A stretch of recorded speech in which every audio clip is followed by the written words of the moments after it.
Hello, everyone. I'm Meredith with Conversations with Friends. And I'm always heartened, when I meet people or come across people that I feel aren't just doing something, that they feel is going to create a better world, but are really on a mission to create the better world. And you have to meet this person. You probably already know about him because he's very, very respected and loved by so many people, and his name is John Pavlovitz, holding up his book. He is the author of Worth Fighting For. And this is the part I really love: finding courage and compassion when cruelty is trending. And this is just one of, John, how many other books have you written? Quite a few, 4 or 5 or I more. I think this is number 7, if I'm not mistaken. Oh my goodness. So you are a really talk about commitment to writing too. And writer, pastor, activist, storyteller, all the way from Wake Forest, North Carolina, right? Yes. You've had quite a life, and you continue to do things, in this time. Also, you are the executive director of the Yes. Empathetic People. Yes. So I think maybe I just want to start with that, and then we can get into so many other things. Is that from what I have gotten from your book and reading about you and everything is that this is maybe the problem in our society.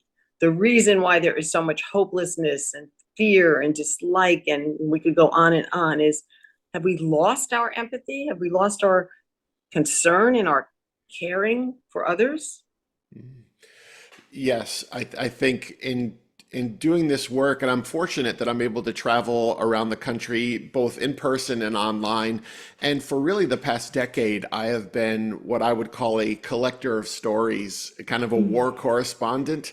And as I get into these different places and different areas of the country, meet new people, the thread running through all of the stories seems to be exhaustion. I think we have been in a state of elevated urgency for quite a while now, and we have this rising tribalism. We've gone through this planetary public health crisis. And so people are really exhausted. And because of that, I think many of them are drifting into apathy, and they don't have the energy to sustain, to keep caring for others. And so we have what I think there's a poverty of empathy in our country right now that we desperately need to reverse. Yeah, and it's like when you're bombarded, with just, what do they say, like with more bad news, Yes. things that even well, they hit home, close to home for many people. Yep. So you might think, oh, it's happening in some other continent, it doesn't affect me. But then everything, we're so connected in the world now that anything that's happening is affecting us, I Mm. think. Don't you think that we're just, uh, and over and over and over again. It's almost like we are in right here, like your picture in your book, right? Is that a boxing match? Is that boxing gloves? I Yes. didn't even notice it until afterward, until, yeah. So are we continually boxing like we're just trying to survive? Is that what's happened? Yeah, I think so. And because if you have working empathy of any kind, you're hyper aware of the brokenness in the world, of the suffering. And because of the inundation of information that we have now, there's just never a place seemingly to get rest from it. So, and because of that, what comes along with that, I think, Meredith, is a tremendous amount of grief, and we're not built to carry that much grief, and it's not natural because it's an accumulated trauma. Normal grieving is we may lose someone one time, there's this event, Mm. and then we spend our lives processing that one event. But this is just a repetitive grieving, and we never really get to hold anything properly because the next day, or maybe that day, there's something else to carry. So yeah, the cruelty that is rising comes from some people who are wired that way, but also because compassionate people are simply beyond their capacity. And so I talk a lot about two wounds: the wounds of the world and the wounds we sustain attending to the wounds of the world. And we're much Mm. better at attending to the second than the first. We are the former than the latter. We see the wounds in the world, but we don't often see what it's doing to us. And so that's really important for me to make sure that caregivers are cared for. That's interesting because I'm thinking of, when people will complain about, let's say, when you say caregivers, people, they'll be in the hospital and they'll say, well, the people working there don't care anymore.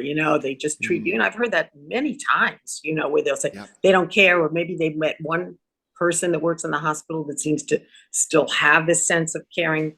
And I think it's not their fault, is it? It's because they are probably under such pressure and Yes. a feeling to do more with less, and they're, like you say, they're tired, and or not even tired, exhausted and under pressure.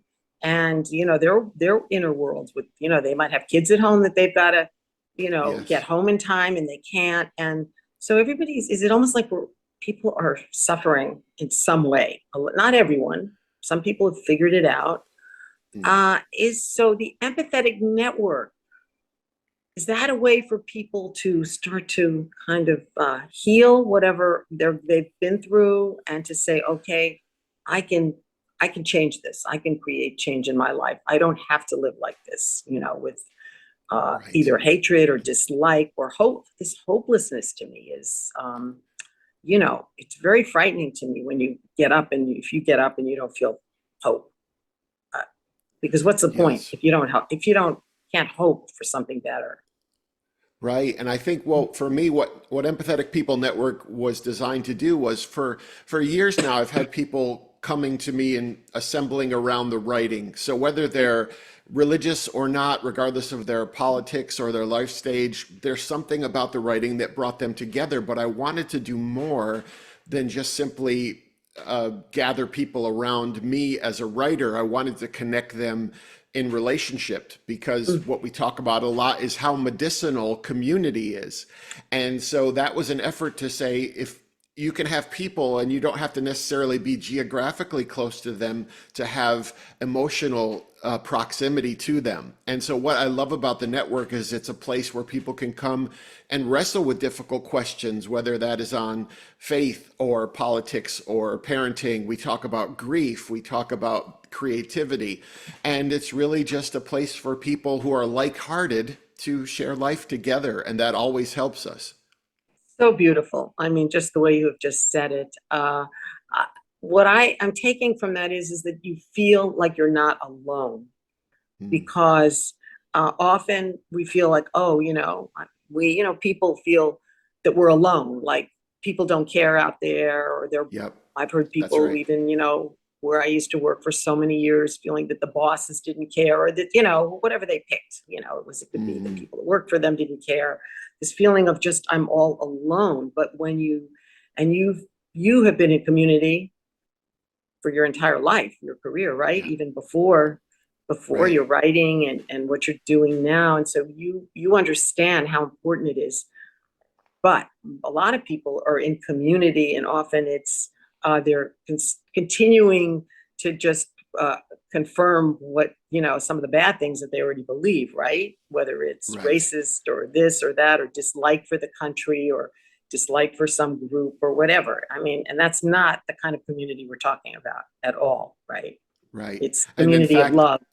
Yeah. yes, it's an alternative community where people can be reminded, I think, of what they actually value, of their own humanity, and also of the humanity of people who disagree with them. So a lot of the work we do on the network is processing, the relational fractures are a huge part of this, Meredith, what we've been going through. This isn't just issues that we're detached from. They're not just theoretical, or they're not just philosophical ideas.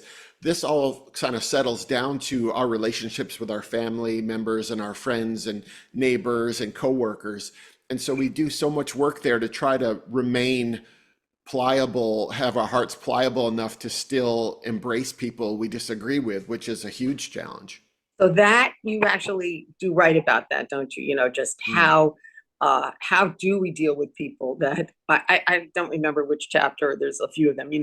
People that aren't like us, people maybe that are hateful, or yep. and we can have that in our own families, right? Again, like you say, it's in our own, physical families. There's conflict and there's dislike, and it could be anywhere on the job. It could be just conflict within yourself too, about your life. And so, That's I right. mean, sounds to me that you almost have to be part psychologist, right? But I mean, Mm, you have been a pastor for your whole life. And then that's right. another story. I want to, just understand that connection and what happened. But Sure. um, do you feel in a way that people are coming with deep problems, sometimes deep issues that they haven't Oh, cleared? yes, no question. In fact, that has been one of the difficult parts, but it's also the beautiful part because people share with me things that they might not share with anyone else. And so I always let people know that I'm not a licensed therapist, but I am a listener, and I have a pastoral heart for people, and I'll simply sit with them and share those stories as best I can. And I try to filter those stories and look for the patterns in them. And those are the things that I often write about because I understand the needs are there. And so I'm never in a role to fix anyone or to solve any of their problems, but to live life alongside them as they wrestle with whatever they're wrestling with. And hopefully something I say or write or something the community brings to them makes that a little bit easier. And that's all we can hope for. Yeah. So you're saying that really you're not a psychiatrist, so you're not, trying to heal wounds, but there is something again about just being in community, being with others, and realizing people care. Or I Yeah. had a little issue about something, and it had nothing to do with that person, but I had written that person to tell them my little situation, and they wrote back and just said, I understand. And that really, really touched me, Mm, I understand. And that made me feel like somebody understands what was bothering me, yeah. And it was just two words, I understand. And I'm thinking of you. You wrote a story in your book about a woman, I think after you spoke somewhere, and you didn't had no idea what she's been through in her life, but you listened to Hmm. her and you responded to her, and you just brought light into her life. Just, these little encounters can change people's lives, can't they? Definitely, years ago, probably 15 years ago at this point, I was at a church as a pastor, a student pastor, and we had an event. And the short version of it is there were two students sort of on the periphery of the room. There were hundreds of people there, but I noticed these two had really bad body language. And I tried to get to know them a little bit, make them feel welcomed, and wasn't getting much of a response. Felt like I failed them in the moment, but then received an email from one of the older of the two. They were brother and sister, Mhm. and she ended up emailing me a couple of days later and said, I'm not sure if you remember us, but we didn't want to be there. We were being forced to be there. We'd had bad experience with churches. And she said, but you really seem to care about us. And she said, you made me feel visible, and I Mm. rarely feel visible. And that changed really so much about the trajectory of what I was doing. And the agenda that I bring every day is to help people feel seen, because I think that is the essence of what we need. We need to have our humanity acknowledged. And when that happens, so much is made easier. Yeah. So your life has to be really one of just a feeling of fulfillment, because you're not, I can see, even just the way you are and how you write and everything is, it's not like you're out there for any kind of glory or anything, though you get a lot of Mm, attention from your writings and right. you doing everything. But are there times in your own life? Well, there are times, and you've written about them, right, where you have really questioned. And I guess, could we go back to when you were a pastor or full-time working Sure. pastor, right, with a congregation, Yes. yeah, and something happened. Maybe you could share what happened, and it has to do with what you're all about your Yes, life. for I found ministry, or ministry found me. I was sort of drafted into it. It was never something I imagined or would have thought I would be choosing, and it was working with young people as a volunteer in a church that I began to realize that I had an affinity for adolescence, that sort of turbulent time. I really wanted to be present there. I always say I was like a demented storm chaser. That looks terrible. Let's go there. And it was in working with these teenagers that my faith began to grow, and my connection to sort of pastoral ministry began to grow, found myself a few years later leaving my full-time career as an art director and Mm, entering full-time ministry. And so it was all very unexpected. And I think I've always gone through that journey with very different eyes than maybe someone who planned to be a pastor their whole lives. And I mm, was asking different questions perhaps. And because of that, I think there was a tension that started to develop between the person I was becoming and the pastor I was expected to be, and the mm, things that I wanted to say and the things I knew I could or couldn't say in the context of where I was. And slowly I just decided I needed to speak authentically and really precisely in matters of race and sexuality and gender. And the short story of that is that a few years later, going to a new church, within 5 months, I say I heard God calling me to leave that church, and it came in the form of my pastor's voice saying, "You're fired."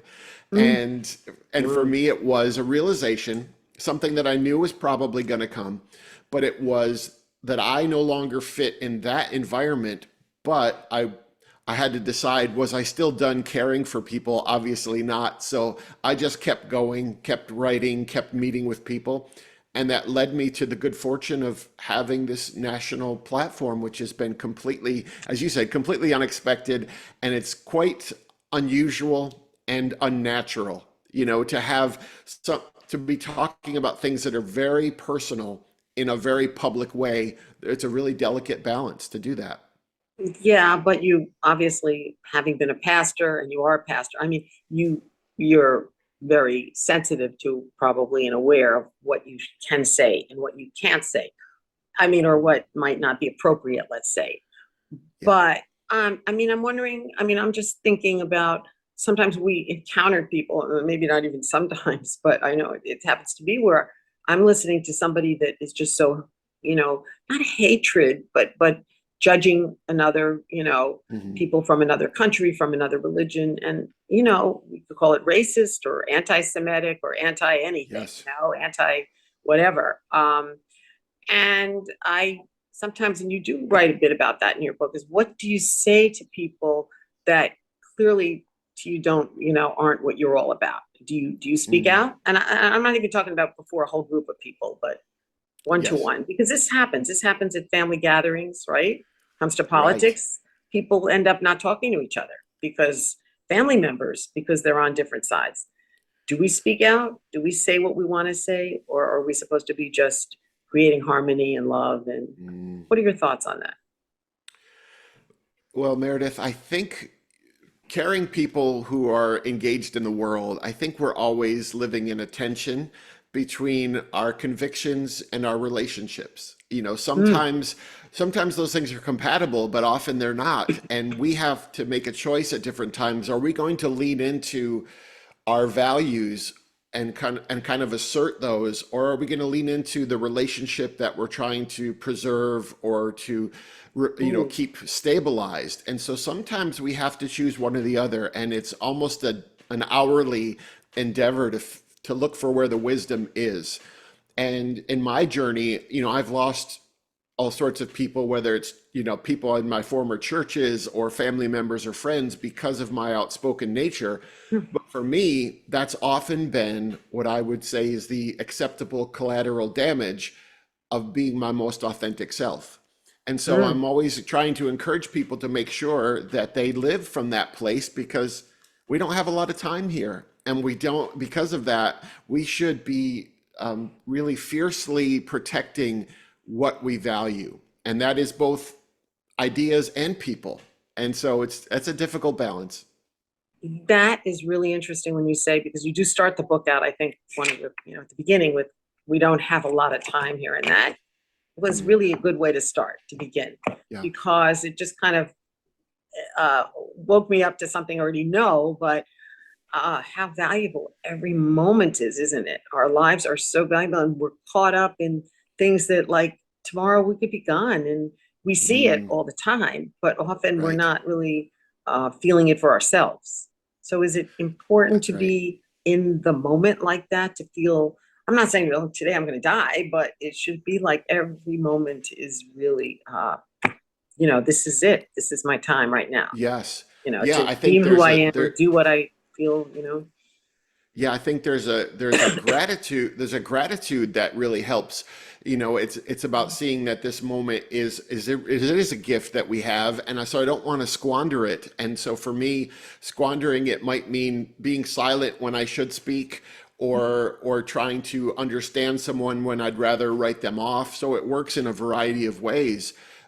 But for me, it's also realizing that this moment is not just about me and maybe the person across from me. So while I'm speaking to someone who I may disagree with, I'm also representing people they may not have any interaction with. So the hatred or the bigotry might come from fear.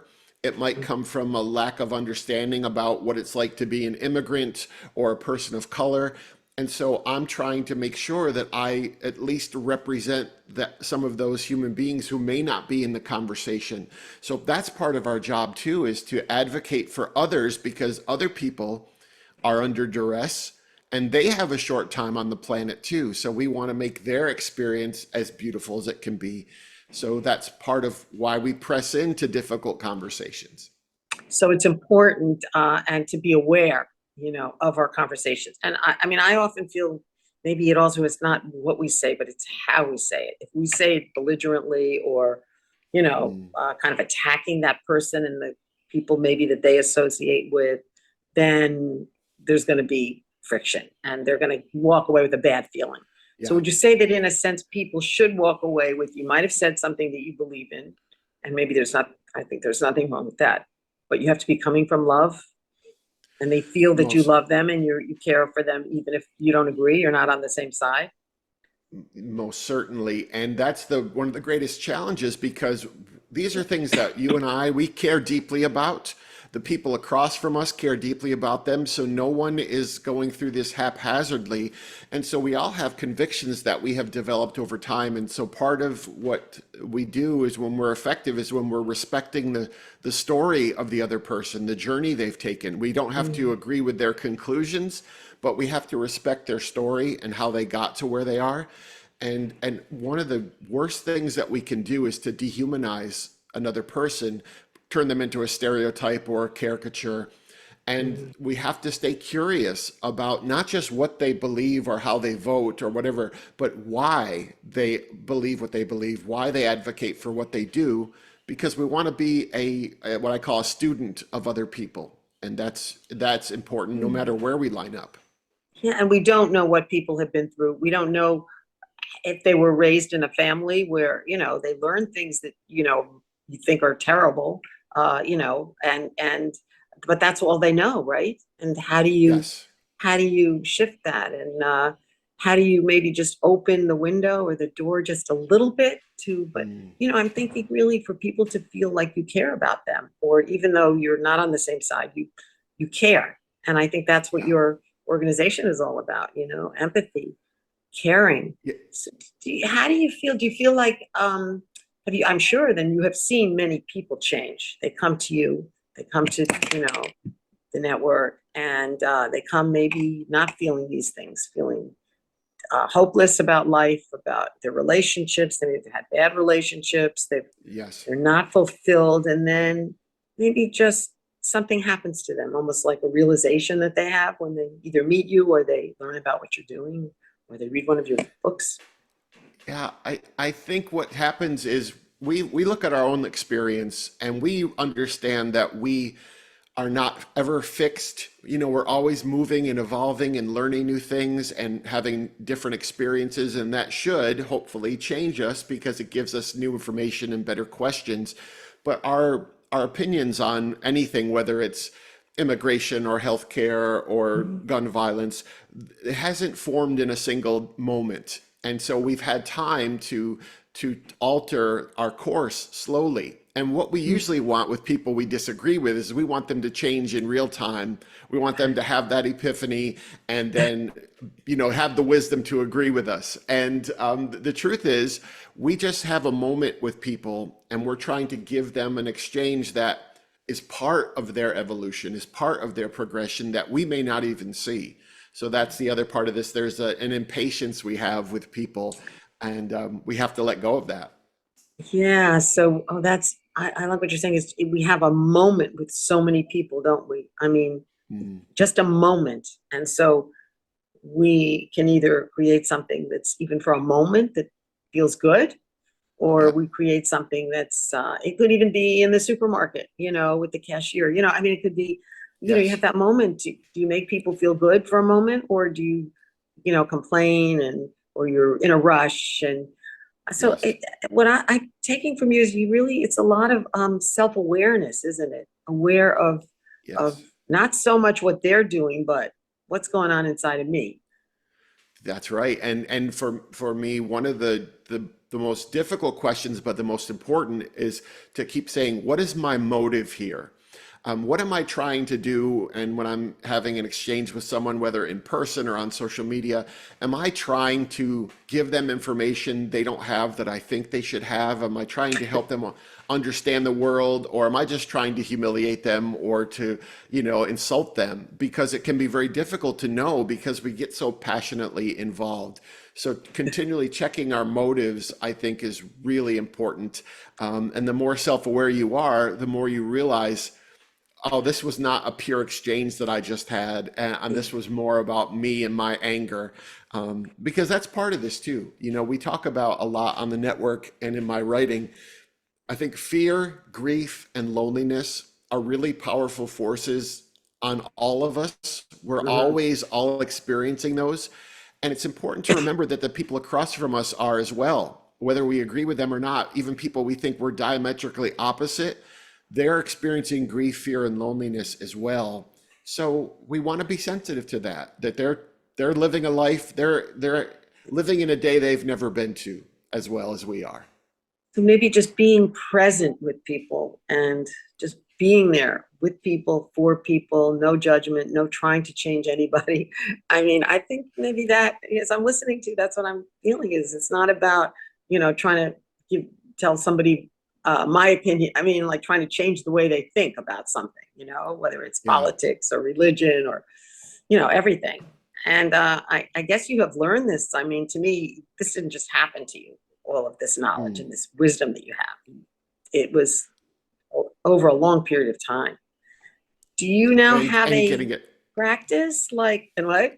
I mean, do you have like a special practice that you do that you find helpful that you might want to share? I think it's there are a few things. I talk to people a lot about what I call the two-step dance of this life, which is engage and withdraw. It's this Mm, kind of back and forth. So going out into the world, we're confronting things we need to confront, we're doing things, it's activism, mhm. it's engagement, and then we need to withdraw and go to those places of stillness and silence, solitude, nature, prayer, whatever that is for us, that Right. helps us recalibrate. And we don't always do engage and withdraw very well. We're usually engaging, engaging, engaging, and never withdrawing. Mm. So I think that's critical. And so I try to do that every day to make sure that I have a different posture, a different countenance, and that helps. Because if you stay in the fray too long, you will lose your perspective. It's impossible not to. So you need that time. You need that alone time, Yeah. however you do it, right? Like you say, Yes. go be with nature. And over again, I keep reading, I mean, I see, and, I do happen to love nature. I mean, I'm not out there in the mountains or anything like you are, right? In North Sure. Carolina, I have lived in the mountains. But, living in Miami, there's some very beautiful places to go and oceans Yes. and the ocean. And maybe just take that our, for us, the Brahma Kumaris, we all meditate and we meditate together. Yep. You know, Right. either we go to the center or we do it on Zoom or we just do it alone. Just having that time. And sometimes I feel like I need more of that. You know, I need to Yes. carve more time than all my conversations that I like to have with people or talks or catch up with friends and everything that I haven't been with or Mm. maybe I just really need to go into that silence and that inner peace is. Yes, and the other side of that, though, conversely, is then we also need to make sure we're spending time in authentic, enriching community, and it doesn't have to be Mm, necessarily doing the work and doing the activism. It could be a community of affinity of any kind so that we have that reminder, so that that alone time's really good at recalibrating us and you're recentering us. But then it's also good to be with people who simply care about us as human beings and who care about us not connected to our role or what we do or our activism. And so that's the other piece, is so often people are so busy, so they're going to work and they're taking care of their families and they're online, but then they're never really around supportive environments. And being from the church, and I'm sure you understand, when you're with a group of people who see your humanity, I mean, there's no way you cannot come out of that better. And so I Mm. want that for more people. You know, as I was gathering on the network the other night and we're talking on a Zoom just about life and faith and whatever we decided to talk about. And I realized this is what I wish for millions of people, to have a place every day to go and just share the experience of being human. And we're not really great at that. Mm. That's beautifully said. Actually, everything you said is very well said and really empowering, I think, is, but we do need community. And there is another chapter for me that I can't remember the title. Oh, oh, I found it because I had bookmarked it. Find people who give you hope. Hmm. So that means, as you're saying, you need to, like you say, be in community or have some friends that are on the same page as you are to some extent, right? They're not going to Yes, always agree with everything you say. I have friends that right. I think I'm so like them, that we're so alike, and they'll say, oh, we're like sisters, or we're like brother and sister. And then all of a sudden they'll say something like, well, I don't believe in that. In 1 second, we're not all alike in that sense. We are all alike, we're all spiritual beings, I feel. But Yes. just find people. So you do need to have some people that are supportive and that make you feel good, or right, Yes. or And you're in it's also community with. there, Meredith, is when we get into those communities of affinity, like-hearted people, I like to say, the difficulty is sometimes we can drift into just becoming what I would call complaining communities. Like we just get together to talk about how terrible things are, and which has its purpose. But then what I'm always trying to do with our community is saying, okay, given that, now what? We understand the what, but now what for us? What is the response for me? Given that all the brokenness and all the hurt and all the injustice, it's not enough for me just to stay in that place. We talk a lot about anger and how productive Mm, or not productive it is. And I think anger is this beautiful involuntary prompt that says something is not right. mm, So there's mm. nothing wrong with that, but it's what we decide to do with that. And do we nurture that anger and just dwell on it, or do we transform that anger into something productive? And that's the key for what we talk about on the network and in the book. Let me transform my anger into something else. That is a really important point. So it's not just squelching it, and saying, Right. saying, oh, I shouldn't be angry, and just holding it in, and then suddenly your stomach hurts because you're holding in the anger. Yes. But figuring out, giving yourself the opportunity to figure out what causes anger, and then move on, but not to. We don't want to be holding on to anger, or hurt, Yes. or dislike, or any of that. And you cover all of this in your book. It's an amazing thing, because the book is, what I love about the book is it's short, little, how would you say, everything's about 2 or 3 pages, or maybe some Hmm. more, but they they get to the point. Uh, Here's one. Let's see if I can read without my glasses. Wait, I just want to share a couple of things from your book, because it's so interesting. Thank you. Like, nice is not the goal. Well, we'd have to get into that another time. How we get better, was that, wait, not nice. Be brave, how we get better. Um, uh, See, now, fixing relationships that these days have broken. I mean, you really get into a bit of everything with your understanding how to talk about your religious beliefs and not be a total, you could say it, right? Yes. Yeah. Uh, I mean, there's so much in this book that's so practical and real. And that's what I really Thank enjoyed you. about it. And I can Well, see that that's the way you are. and Yeah. I wanted it to be this book to be, rather than maybe a full length book that is all on the similar topic. This was knowing that people are going to be in different places and maybe they're struggling today with their relationships, so they can kind of go into there and get some little nuggets that they can kind of reflect on, or maybe they're dealing with wanting to be more outspoken. So how can I do that? So that's really giving people who have a short amount of time something that they can really take them into the day that's valuable.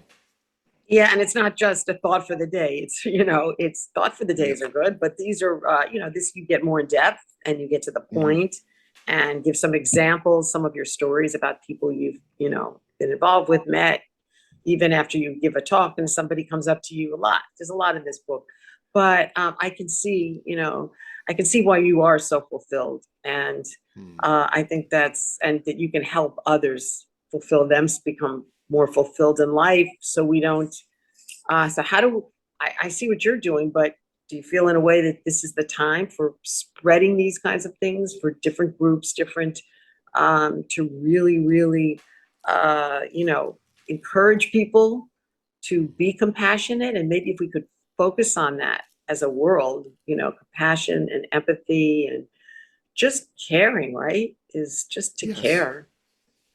Yeah, I think that one of the questions that we should ask often, but we rarely do, is what's it like to be someone else? Mm, What's it like to be someone who shares a different pigmentation than I do, or a different gender, or comes from a different place? Just what is it like to experience America or the church or freedom in their context? And because when we do that, we realize there are other experiences in this world beyond our own.